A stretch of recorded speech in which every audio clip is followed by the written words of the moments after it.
নীতিমালা পরিবর্তন না করায় হার্ভার্ড বিশ্ববিদ্যালয়ের $2.3 বিলিয়ন তহবিল আটকে দিলেন মার্কিন প্রেসিডেন্ট। সোমবার এই বিবৃতিতে এই কথা জানিয়েছে হোয়াইট হাউস। এদিকে ট্রাম্প প্রশাসনের দাবিগুলো বিশ্ববিদ্যালয়টির একাডেমিক স্বাধীনতার জন্য হুমকি স্বরূপ বলে জানিয়েছে হার্ভার্ড কর্তৃপক্ষ। মার্কিন প্রশাসনের এমন সিদ্ধান্তে আন্তর্জাতিক মহলে চলছে আলোচনা। ট্রাম্পের শর্ত না মানার চরম মূল্য দিতে হলো হার্ভার্ড বিশ্ববিদ্যালয়কে। মার্কিন প্রেসিডেন্ট হিসেবে মসনদে বসে হোয়াইট হাউস ও প্রশাসনিক দপ্তরের আমূল পরিবর্তনের পর ট্রাম্পের চোখ পড়ে বিশ্ববিদ্যালয়ের দিকে। বেশ কিছু বিশ্ববিদ্যালয় ও কলেজে পরিবর্তিত নীতিমালার একটি প্রস্তাব উত্থাপন করেন তিনি। আপত্তি জানায় হার্ভার্ড বিশ্ববিদ্যালয়। এতেই বাধে বিপত্তি। মার্কিন প্রেসিডেন্ট ডোনাল্ড ট্রাম্পের প্রস্তাব প্রত্যাখ্যান করায় বিশ্ববিদ্যালয়ের $2.3 বিলিয়ন তহবিল আটকে দেওয়ার ঘোষণা দেন ট্রাম্প প্রশাসন। সোমবার বান্ডেল থাকলে প্রতি সেনমানিতে টাকা বাঁচবে।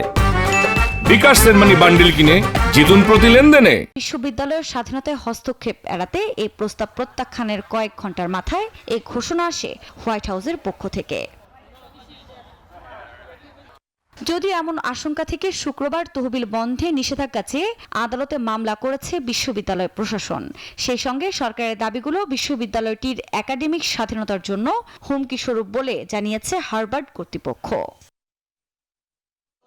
গণমাধ্যমের প্রতিবেদনের তথ্য বলছে, গাজা ইসরায়েলি আগ্রাসন শুরুর পর থেকে বিশ্বের বিভিন্ন দেশের মতো যুক্তরাষ্ট্রের বিশ্ববিদ্যালয়গুলোতেও ইসরায়েল বিরোধী বিক্ষোভে নামেন শিক্ষার্থীরা, আর এতেই চড়েছেন ট্রাম্প।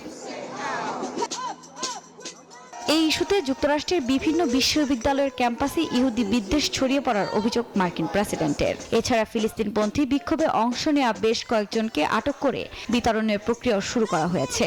অনেকের ভিসাও বাতিল করা হয়েছে এরই মধ্যে। এদিকে ট্রাম্পের এমন সিদ্ধান্তে আন্তর্জাতিক মহলে চলছে ব্যাপক আলোচনা। আফরিন মৌ, নিউজ 24।